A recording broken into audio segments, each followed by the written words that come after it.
ہماری عبادتوں میں ہماری ہر نیکی کے اندر اس کا ہونا بہت ضروری ہے۔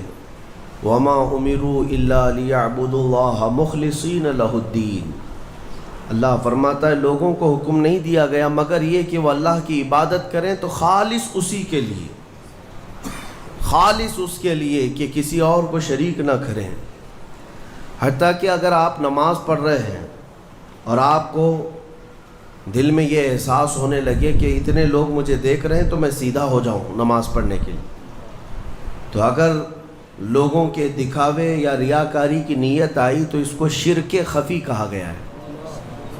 یہ چھوٹا شرک ہے، چھپا ہوا شرک ہے، عام گناہ کی بات نہیں، شرک کی بات کر رہا ہوں، کیونکہ خالص اللہ تعالیٰ کے لیے جو عبادت ہونی تھی اس میں تم نے دوسروں کو بھی شریک کر لیا ہے۔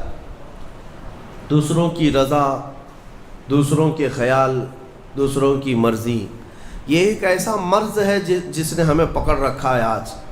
لوگ کیا بولیں گے، لوگ کیا کہیں گے، اسی مرض میں پوری زندگی گزر جاتی ہے۔ ڈھنگ کے طریقے اپنا نہیں پاتا ہمارا نوجوان صرف اسی بات پر کہ لوگ کیا بولیں گے۔ ٹوپی پہننے میں شرم آتی ہے کہ لوگ کیا بولیں گے، داڑھی رکھنے میں شرم آتی ہے لوگ کیا بولیں گے۔ لوگ کچھ نہیں بولیں گے، جب تم مرو گے تو صرف انا للہ بولیں گے اور کچھ نہیں، انا للہ و انا الیہ راجعون، اس کے علاوہ کیا کہیں گے آپ کے مرنے کے وقت۔ میرے عزیزو، لوگوں کے احوال اور ان کے کوائف الگ الگ ہیں، تم اگر لوگوں کے لیے جیتے رہو گے تو کبھی قرار و سکون نہیں آ سکتا۔ اسی لیے صحابہ اکرام رضوان اللہ تعالیٰ علیہم اجمعین علی الاعلان یہ کہتے تھے۔ حضرت خبیب ابن عدی جب پھانسی پر چڑھائے گئے، سولی دی جا رہی تھی اور انہیں مکہ والے پتھر مار رہے تھے، تب انہوں نے اعلاناً یہ کہا تھا کہ مجھے اس بات کی پرواہ نہیں کہ لوگ مجھے کیا کیا گالیاں دے رہے ہیں، مجھے اس بات کی پرواہ نہیں کہ تم میرے ہاتھ کاٹ رہے ہو، ناک کاٹ رہے ہو، کان کاٹ رہے ہو اور گلا کاٹنے والے ہو، مجھے اس بات کی پرواہ نہیں، لیکن مجھے اس بات پر فخر ہے کہ میں مر رہا ہوں تو اللہ کی رضا میں مر رہا ہوں۔ میں اگر دنیا سے جا رہا ہوں تو حالت اسلام میں جا رہا ہوں، اس بات کا مجھے فخر ہے۔ عزیزان گرامی وقار، اسی بات کی آج ضرورت ہے کہ آپ کیا پہن رہے ہیں، کیا کھا رہے ہیں، کس طرح چل رہے ہیں، کس طرح بیٹھ رہے ہیں، یہ لوگوں کے لیے نہیں ہے۔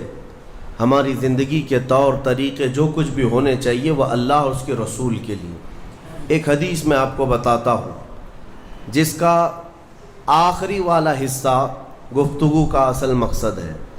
ایک بار رسول پاک صلی اللہ تعالیٰ علیہ وسلم مجلس میں بیٹھے ہیں صحابہ کے، ایک اجنبی شخص آیا، مجلس میں آیا، آ کر کے سیدھے حضور پاک صلی اللہ علیہ وسلم کے قریب بیٹھ گیا، اتنا قریب کہ اپنے گھٹنے حضور کے گھٹنے سے لگا لیا، قریب سے قریب ہو کر بیٹھا۔ صحابہ کرام اور بھی مجلس میں تھے، سب دیکھ رہے تھے، اور وہ اجنبی جو شخص آیا تھا اس کو کوئی بھی پہچانتا نہیں تھا۔ اس نے آتے ہی سوالات کرنا شروع کیا۔ سب سے پہلے اس نے پوچھا مل ایمان، ایمان کسے کہتے ہیں؟ رسول پاک صلی اللہ تعالیٰ علیہ وسلم نے جواب دیا، اس بات کا اقرار کرو کہ اللہ تبارک و تعالیٰ کے سوا کوئی معبود نہیں، محمد صلی اللہ تعالیٰ علیہ وسلم اللہ کے رسول ہیں، فرشتوں پر اور اللہ کی کتابوں پر، رسولوں پر، تقدیر پر، قیامت کے دن پر اور مرنے کے بعد دوبارہ زندہ ہونے پر یقین رکھنا۔ اس اجنبی شخص نے پوچھا مل اسلام، پھر اسلام کیا ہے؟ حضور پاک صلی اللہ علیہ وسلم نے اس کا بھی جواب دیا، اللہ کی وحدانیت اور محمد صلی اللہ علیہ وسلم کی رسالت کا اقرار کرنا، نماز پڑھنا، روزے رکھنا رمضان کے، زکوٰۃ دینا مالک نصاب کو، اور حج کرنا صاحب استطاعت کو، یہ اسلام ہے۔ 2 سوالات ہو گئے۔ تیسری مرتبہ اس نے سوال کیا مل احسان، احسان کیا چیز ہے؟ احسان نیکی کو کہتے ہیں۔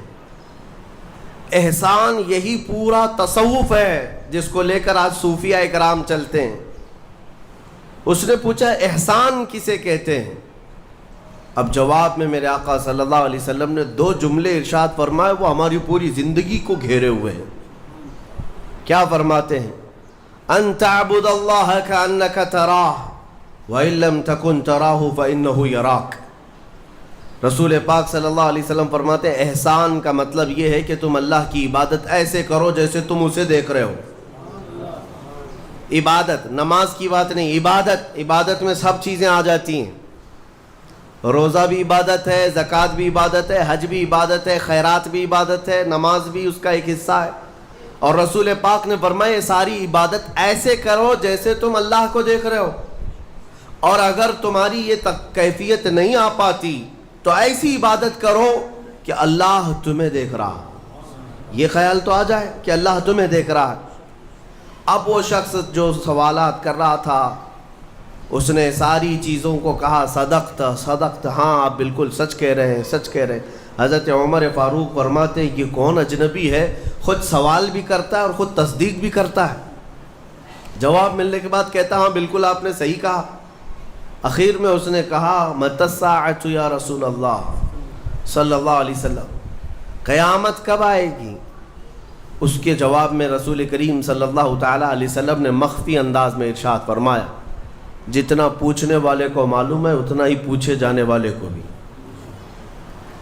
ہاں یہ اور بات ہے کہ میں اس کی علامتیں تمہیں بتا دیتا ہوں۔ پھر فرمایا جب تم دیکھو گے کہ عورت اپنا سردار جننے لگ جائے، مطلب یہ ہے کہ ماں باپ پر لو بچے حکومت کرنے لگ جائیں، اور ننگے پیر چلنے والے نیچ ذات کے لوگ بڑی بڑی بلڈنگوں میں فخر کرنے لگ جائیں، بڑی بڑی عمارتوں پر فخر کرنے لگ جائیں، حکومتیں اور کرسیاں ان کے ہاتھوں میں آ جائیں،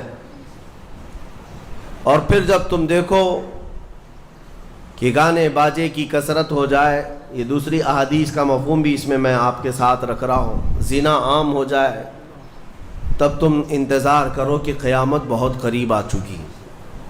میرے عزیزو، حضرت عمر فاروق رضی اللہ تعالیٰ عنہ فرماتے ہم سب سن رہے تھے اور وہ اجنبی آیا اور سوالات کیا اور چلا گیا۔ حضرت عمر کہتے ہیں میں فوراً مجلس سے اٹھ کر باہر گیا کہ اس کو پکڑ کر کے پوچھوں کہ اتنے اہم سوالات کہاں سے لایا تھا، لیکن رسول پاک صلی اللہ علیہ وسلم نے مجھے بلایا، ادھر آؤ عمر۔ وہ کوئی مسافر نہیں تھا، وہ جبرائیل امین تھے جو تمہارا دین سکھانے آئے تھے۔ اتاکم جبرائیل یعلمکم دینکم، وہ تمہارا دین سکھانے تمہیں آئے تھے۔ بہرحال یہ حدیث جبرائیل اس کو کہتے ہیں۔ اس میں جو لفظ آیا ہے کہ تم اللہ کی عبادت ایسے کرو جیسے تم اسے دیکھ رہے ہو، یہ ہماری پوری زندگی کا حصہ ہونا چاہیے، پوری زندگی کا حصہ۔ اسی لیے میرے آقا صلی اللہ تعالیٰ علیہ وسلم سے سوال کیا گیا تھا، صحابہ نے پوچھا دنیا کی طاقتور چیزوں میں بڑی طاقت والی چیز کون سی ہے؟ ترتیب وار حضور اکرم صلی اللہ تعالیٰ علیہ وسلم نے ارشاد فرمایا لوہا ہے، لوہا بہت مضبوط چیز ہے۔ صحابی نے پوچھا کیا اس سے بھی زیادہ طاقتور کوئی چیز ہے؟ کہا ہاں اس سے بھی زیادہ اگر طاقت آگ میں ہے، کیونکہ آگ لوہے کو پگھلا دیتی ہے۔ پوچھنے والے نے کہا کیا آگ سے بھی زیادہ طاقت کسی میں ہے؟ حضور نے فرمایا ہاں پانی میں ہے، پانی آگ کو بھی بجھا دیتا ہے، پانی کی طاقت بہت زیادہ ہے، سونامی پانی ہی سے تو آتا ہے۔ اور اس کے بعد پھر پوچھنے والے نے کہا کیا پانی سے بھی زیادہ طاقت کسی کی ہے؟ آپ صلی اللہ علیہ وسلم نے فرمایا ہاں دنیا میں سب سے زیادہ طاقت ہوا کے اندر ہے، وہ پانی ہو کہ لوہا ہو کہ آگ ہو، سب کو ہوا اڑا لے جاتی ہے، اور ہوائیں جب جوش میں آئیں یا جلال میں آئیں تو بڑے بڑے پہاڑ بھی کھسک سکتے ہیں۔ ہواؤں کی طاقت کا اندازہ تم نہیں لگا سکتے، گھروں کی چھتیں اکھاڑ لیں گی اور لوگوں کو تہس نہس کر دیں گی ہوائیں اگر جلال میں آئیں۔ تو پھر پوچھنے والے نے پوچھا کیا اس سے بھی زیادہ طاقت کسی کے اندر ہے؟ حضور پاک صلی اللہ علیہ وسلم نے فرمایا ہاں ایک چیز میں ہے اور اس سے زیادہ پھر کسی کی چیز میں نہیں۔ پوچھا وہ کیا ہے؟ میرے آقا صلی اللہ علیہ وسلم فرماتے ہیں اس ہاتھ میں ہوا سے زیادہ طاقت ہے جو اللہ کی راہ میں عطا کیا تو دوسرے ہاتھ کو خبر نہ ہوگی۔ یہ اخلاص والا ہاتھ، اخلاص والا ہاتھ کہ اسے خود خبر نہ ہوئی ہو کہ اس نے اللہ کی راہ میں دیا ہے تو کتنا دیا، کیسے دیا۔ میرے عزیزو یہ اس کو اخلاص کہتے ہیں. یہ خالص اللہ کے لیے دیا, خالص اللہ کے لیے دیا, اس کی طاقت بہت زیادہ ہے. اب آپ کو میں وہ نکتہ بھی سمجھا دوں. اولیاء اکرام کی کرامتیں سنتے رہتے ہیں, میاں وہ کیا کھا کر کے اتنی طاقت بنائے تھے. غوث پاک رضی اللہ تعالیٰ عنہ بغداد میں بیٹھے ہوں اور دریا میں اگر سیلاب یا طوفان آ جائے اور کشتی بھنور میں پھنسنے لگے تو کئی واقعات ہیں کہ کشتی میں بیٹھے ہوئے مسافروں نے دیکھا کہ غوث پاک تشریف لائے, ان کی کشتی کو سل دیا, سنبھالا. جن کشتیوں میں پھٹن تھی یا پانی آ رہا تھا, یہ طاقت کیسے, یہ تصرف کیسے ان کے پاس حاصل ہوا؟ کوئی کھانا پانی ایسا ہے دنیا میں جس کو کھانے کے بعد اتنی بڑی طاقت مل جاتی ہے؟ میرے عزیزو یہ اولیاء کاملین کے پاس جو بھی طاقت تھی وہ اخلاص کی طاقت تھی. وہ جو عمل کرتے تھے وہ خالص اللہ کے لیے کرتے تھے, خالص اللہ کے لیے, اور وہ اپنے آپ کو تک فنا کر چکے ہوتے اللہ رب العزت کی بارگاہ میں. اسی لیے میرے عزیزو ان طاقتوں کے سامنے دنیا کی کوئی طاقت ٹک نہیں پاتی. اخلاص کی طاقت. آج تم کر کے تو دیکھو, اللہ رب العزت کی بارگاہ میں اگر مخلص ہو گئے تو شیطان جو چیلنج کر کے آیا تھا اللہ کی بارگاہ میں, لَأَقْعُدَنَّ لَهُمْ صِرَاطَكَ الْمُسْتَقِيمَ, مولا میں تیرے سیدھے راستے پر بیٹھ جاؤں گا, جو بھی تیرے سیدھے راستے سے گزرے گا میں اس کو بہکاؤں گا. کبھی دائیں جانب سے, کہیں بائیں جانب سے, کبھی آگے سے, کبھی پیچھے سے. قرآن کی آیت میں بتا رہا ہوں آپ کو, 8ویں پارے میں اللہ نے فرمایا, شیطان یہ چیلنج کیا اللہ سے, قیامت تک تو مجھے مہلت دے دے, میں تیرے بندوں کو بہکاؤں گا. اور پھر اللہ تبارک و تعالیٰ سے وہ کہتا ہے کہ ان سب کو سیدھے راستے سے میں ہٹاؤں گا. لیکن شیطان نے اخیر میں ایک جملہ یہ بھی کہا, مولا یہ جتنے بھی سیدھے راستے پر چلیں گے ان کو بہکا تو دوں گا, الا عبادک منہم المخلصین, مگر تیرے وہ بندے جو اخلاص کے ساتھ تیری عبادت کرتے ان پر میرا داؤ نہیں چل سکے گا, میں انہیں نہیں بہکا سکوں گا. اب اندازہ کرو کہ شیطان جس کے پاس ساری طاقتیں آ جاتی ہیں باطل طریقے سے وقتی طور پر, وہ عاجز آ گیا تو پھر دنیا کی یہ چھوٹی موٹی طاقتیں تمہارا کیا بگاڑ لیں گی؟ اگر اخلاص تمہارے اندر آ جائے, خلوص کی دولت آ جائے. دنیا میں جو کچھ بھی کر رہے ہو سب دکھاوے کے لیے نہیں ہے. کچھ عبادتیں ایسی ہیں جو تمہارے ساتھ راز رہے تمہارے اور تمہارے پروردگار کے بیچ. ہر بات کی تشہیر کرنا ضروری نہیں ہوتا کہ لوگوں کی مدد آپ نے کیا تو پیپر میں چھاپ دیا, اور آپ کوئی نیکی کر رہے ہیں تو ضروری نہیں ہوتا کہ ہر چیز کی تشہیر کی جائے.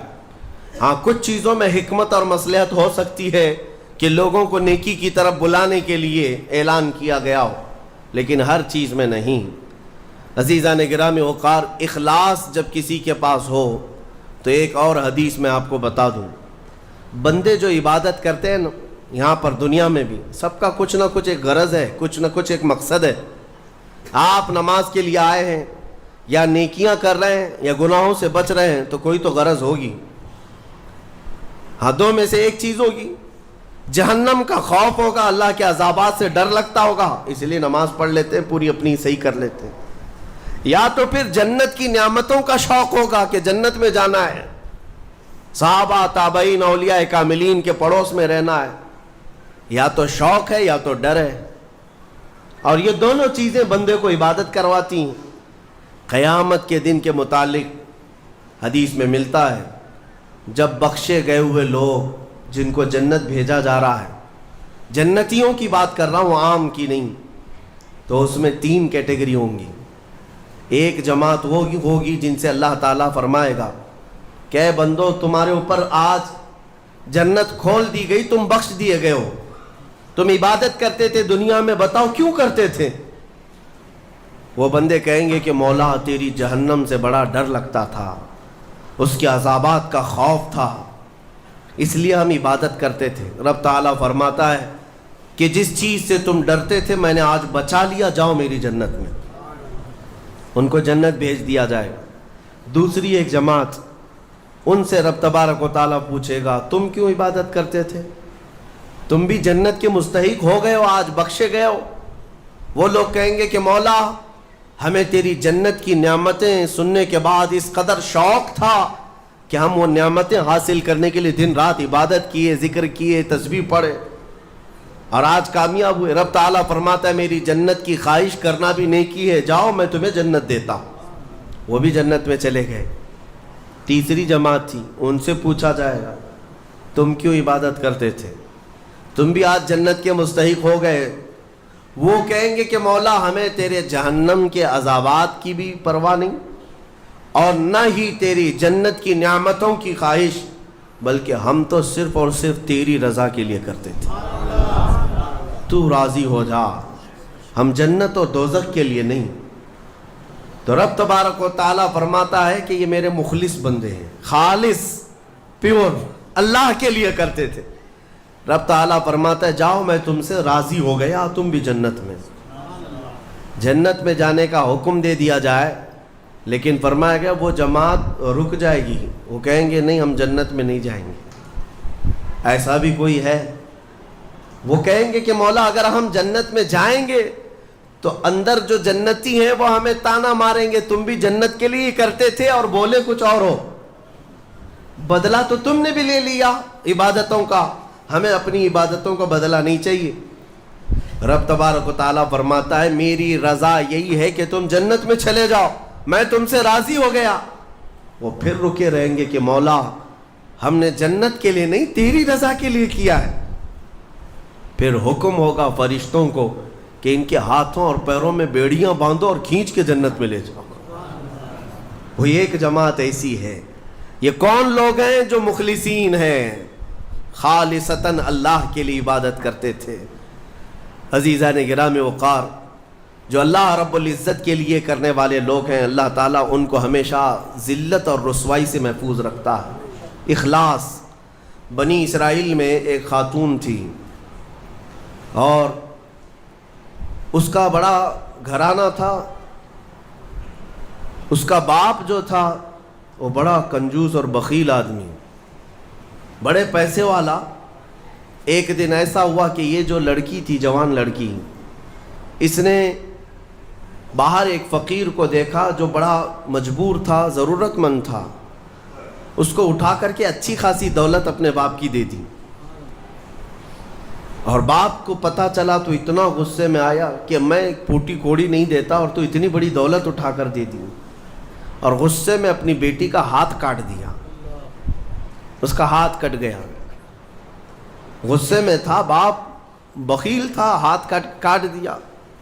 بہرحال کٹے ہوئے ہاتھ کے ساتھ وہ رہنے لگی۔ تھی اللہ رب العزت کی رضا چاہنے والی۔ کئی دن تک اسی طرح گزر گئے۔ اب باپ بڑے پیسے والا تھا اس زمانے میں، وہ ہاتھ چھپا کر کے رہی۔ پھر اس کا رشتہ آیا ایک بہت بڑے خاندان سے، اور بڑے خاندان کا جو شہزادہ تھا اس نے پسند کر لیا۔ شادی کی ڈیٹ قریب آئی، ان لوگوں نے ہاتھ نہیں دیکھا، بس چہرہ اور باقی ساری چیزیں دیکھی، اور انہوں نے بھی چھپا رکھا کہ ہاتھ نہیں ہے۔ کٹے ہوئے ہاتھ کے ساتھ کون شادی کرے گا؟ بہرحال شادی ہو گئی۔ شادی ہونے کے بعد وہ گھر رخصت ہو گئی، اپنے نئے دولہے کے ساتھ وہ اپنے گھر پر بیٹھی ہے، دسترخوان پر۔ وہ بائیں ہاتھ سے کھایا کرتی تھی، ایک ہاتھ تو کٹا ہوا تھا، چھپا کر کے رکھتی تھی۔ دسترخوان پر جب بیٹھی، اس کا نیا دولہا ہے، اس کے گھر والے، کھانے کے وقت اب ہاتھ نکالنے کی باری آ گئی۔ وہ بائیں ہاتھ سے کھا رہی تھی تو اس کے شوہر نے کہا کہ کیا سیدھے ہاتھ سے نہیں کھا سکتی؟ سیدھے ہاتھ سے کیوں نہیں کھا سکتی؟ اب اس کے رشتے کے ٹوٹنے کا وقت آ گیا تھا۔ اگر پتہ چلے تو دھوکہ کیا ہے، کٹے ہوئے ہاتھ کے ساتھ ہمارے ساتھ نکاح ہوا ہے۔ اس کے آنکھوں میں آنسو آئے، وہ ہاتھ اپنے کپڑے کے اندر ہی چھپائی رہی۔ اچانک اسے غیب سے ایک آواز آئی، اے میری بندی ہاتھ نکال۔ اس نے اپنے دوپٹے کے اندر سے ہاتھ نکالا تو سیدھا ہاتھ پورا صحیح سلامت تھا۔ پھر وہ زمانہ موسیٰ علیہ السلام کا تھا، ان کی بارگاہ میں حاضری دے کر اس نے اپنا یہ واقعہ سنایا سیدنا موسیٰ کلیم اللہ فرمانے لگے مولا نے مجھے یہ وحی دے کر بھیجا اور ارشاد فرمایا کہ اے موسیٰ ہم اس ہاتھ کو شرمندہ نہیں ہونے دینا چاہتے جو ہاتھ میری بارگاہ میں اخلاص سے اٹھاؤ۔ میرے عزیزو یہ اخلاص کی دولت ہے، جو خالصتاً اللہ کے لیے کچھ کیا ہو مولا اسے کبھی ذلیل نہیں ہونے دے گا، اسے بے عزت نہیں ہونے دے گا۔ اسی لیے کچھ کام ایسے کر جاؤ جو خالصتاً اللہ کے لیے ہو۔ رب تبارک و تعالیٰ کے لیے اب تک کیا کیا ہے اس کا بھی آپ کے پاس کچھ تو ہونا چاہیے۔